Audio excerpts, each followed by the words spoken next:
Hello everyone, my name is Brian Steven Priyovarin, and in this video preparing for the language and culture course, I will present an intercultural communication scenario based on a real educational context in Institución Educativa Rubiales and located in the rural area of the Puerto Gaitán, Meta, Colombia. Okay. The purpose of this simulation is to demonstrate how English can be used effectively in an intercultural context by applying appropriate communication strategies and cultural awareness, adaptability, and respect for cultural diversity. Mm, Throughout this scenario, I will explain how effective and communication and guides beyond language proficiency and requires understanding the cultural perspective of others. These institutions serve students from different cultural backgrounds, including members of the Sicuan indigenous community, and many of these students maintain their native language and tradition, ancestral knowledge, and strong cultural identify. Although some often have experienced limited access to the formal education due to the geographical and social conditions of their regions, they possess extensive cultural knowledge and that has been transmitted from generation to generation through oral traditions, community practice, and their close relationships with the nature. Okay, the scenario involves an apprentice cervix, an English teacher, and how this is preparing in academic presentation, and English with an sequence student. The objective and of the activity is to represent the cultural diversity of the region to the external audience, while encouraging students and to share aspects of their traditions and language and identifying the respectful and meaningful way.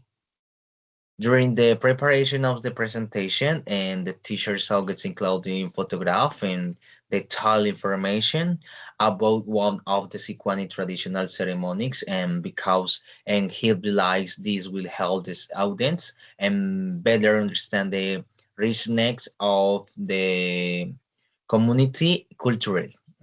However, the student explained that some ceremony symbols, stories, and traditional knowledge have the special um, cultural and spiritual meaning.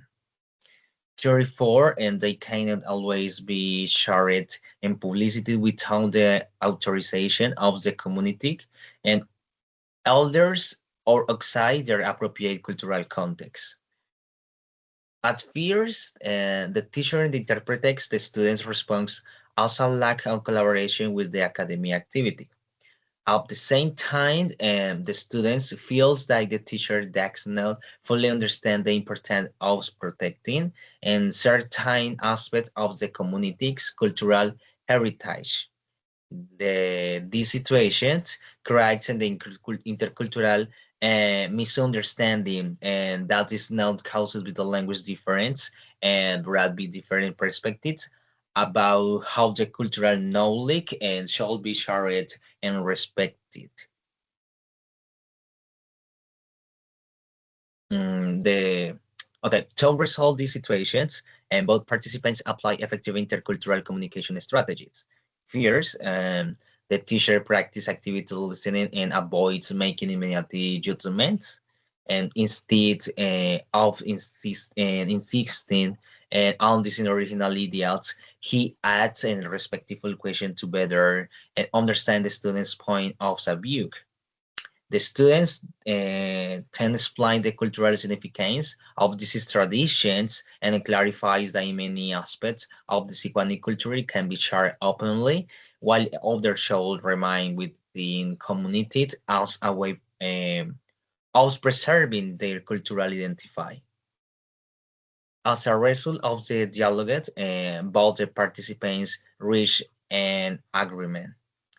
They decide to prepare a presentation that highlights the Sikwani language and their relationships with nature their values and traditions that the community considers appropriate to the share publicly.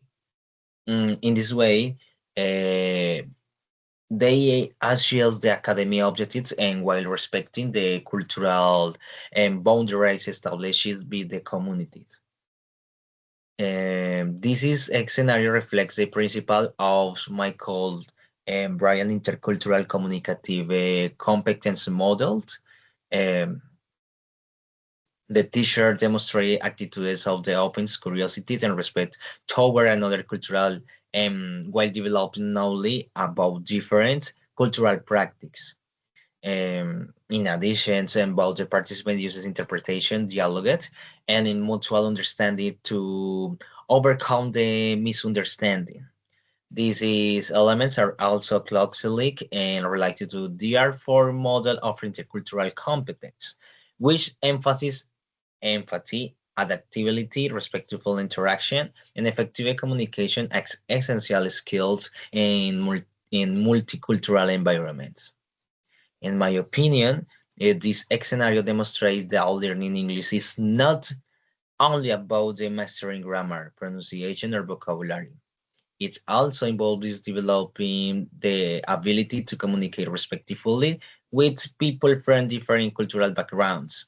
As a future language teacher, we have the responsibility to recognize that every culturally possessed value in knowledge and in that meaningful communication begins with listening carefully and asking questions respectfully and appreciating cultural diversity instead of assuming that our own perspective is the only correct one. This is experience and also remains us that educational institutions are ideal space for promoting intercultural dialogue and where the cultural difference become opportunities for learning rather than barriers to communication. By valuing both in linguistic and cultural diversity, we contribute to the creating more inclusive, respectful, and meaningful educational environments. Thank you for listening. See you. Thank you.